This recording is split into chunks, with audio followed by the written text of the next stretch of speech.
vamos a iniciar la materia. Soy la quiero presentarme. Mi nombre es Sandra José Márquez Monsalve. Soy abogado egresado de la Universidad Católica del Táchira del año 2003.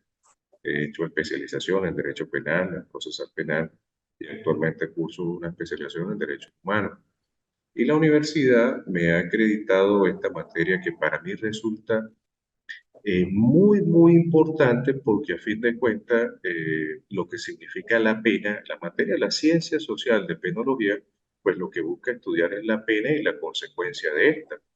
Y Ujú. tiene dos consecuencias fundamentales, Zoila, o dos temas, dos características que resaltan la importancia de esta ciencia. Primero, resarcir el daño que se ha causado a la víctima, especialmente con la imposición de la pena. El más importante aún es reinsertar de manera productiva, como dice la norma del Código Orgánico Penitenciario, de manera productiva, digamos, con el perdón de la sociedad al penado y reinsertarlo a la vida cotidiana, a la sociedad y que deje atrás, pues, por supuesto, la comisión de los hechos punibles. Entonces, fíjate, nosotros vamos a estudiar esta ciencia social, la penología, en dos aspectos importantes. Primero, resarcir el daño a la víctima y segundo, reinsertar al imputado, mejor dicho, al penado a la sociedad de manera productiva. Entonces, de allí, partiendo de esas dos características, podemos entender entonces como esta ciencia social que estudia, por supuesto, principalmente la pena y la consecuencia que se deriva en el sujeto, un infractor de la ley,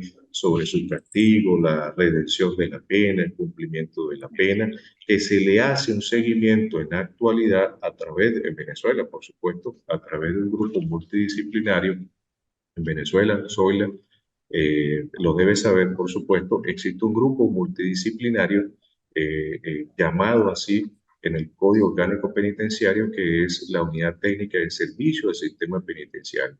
Y esa unidad Ujú. tiene una función fundamental que es analizar el privado de libertad a través de ese grupo multidisciplinario donde encontramos psicólogos, donde encontramos delegados de pruebas, sociólogos, por supuesto, y visitadores sociales, o mejor dicho, expertos en materia social que hacen la visita inclusive al sitio, al lugar donde usted vive, donde usted reside, hacen previamente un análisis, un estudio psicosocial de esta persona para determinar si es favorable, es digamos, la calificación que le da, si es favorable que pueda cumplir su pena extramuros, es decir, fuera del recinto penitenciario, a través de algunos de los beneficios o de las medidas, mejor dicho, alternativas de cumplimiento de pena que encontramos en nuestro Código Orgánico Procesal Penal, que entró en vigencia en el año 2021, y lo encontramos allí. Entró en vigencia no la reforma de ese código del 2021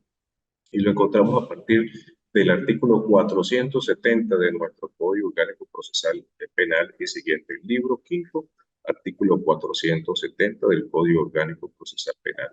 Es preciso recordar, Zoila, que nuestro proceso penal cuenta con cuatro fases importantes. Le pregunto, Zoila, ¿sabe usted cuáles son las fases de ese proceso penal?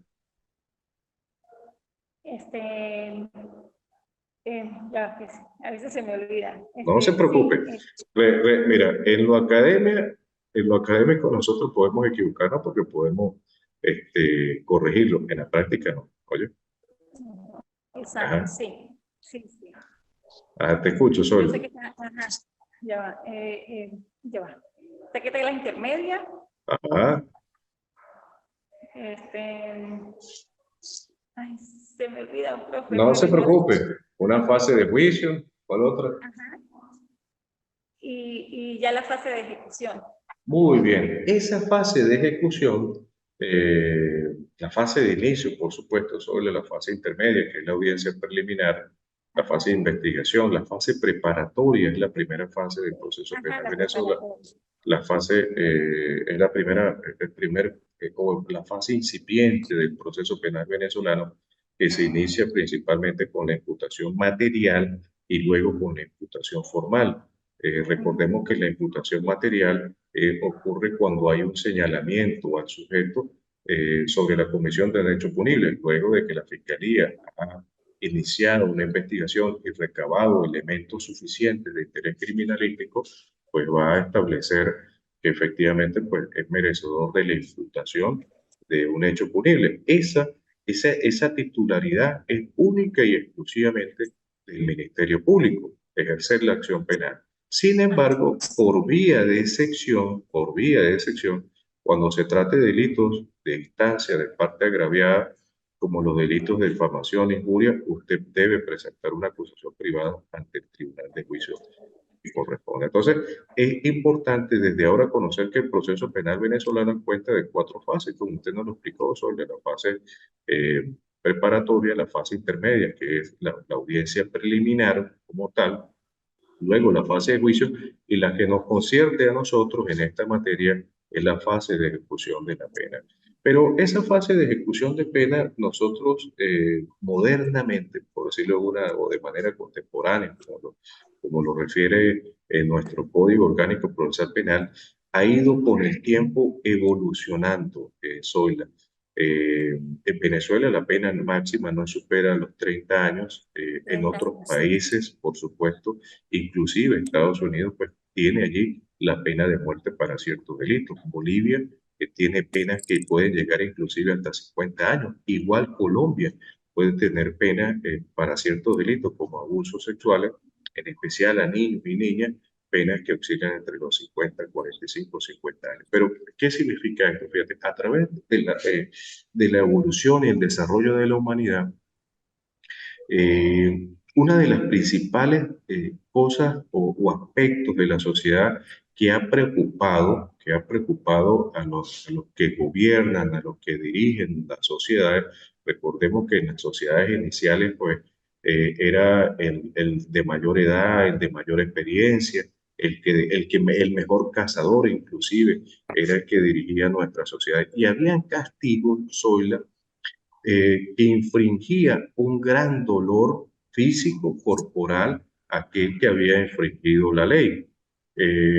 Por ejemplo, puedo comentarle formas de castigo como el toro de Falares, que era una figura metálica de un toro, pero del tamaño, con la misma forma y figura de un animal, un toro como lo conocemos, pero su material metálico, y allí se colocaba en el interior de ese animal zoila o de esa estructura o de esa figura, mejor dicho, se colocaban allí a los infractores de la ley, pero por debajo de eso se encendía una hoguera y evidentemente pues allí, buenos días, señor William, ¿cómo está? Buenos Buenos días. días, doctor, ¿cómo está usted? Muy bien, excelente, bendito Dios, Gusto en bienvenido verlo de aquí. nuevo. Igual para mí. Bueno, William, habíamos iniciado ya la materia con la señorita Zoila, que estaba conectada temprano, pero le explicaba a Zoila, amigo William, que desde un inicio, la forma como se castigaba al infractor de la ley, se buscaba siempre imprimir un dolor corporal, físico en esa persona.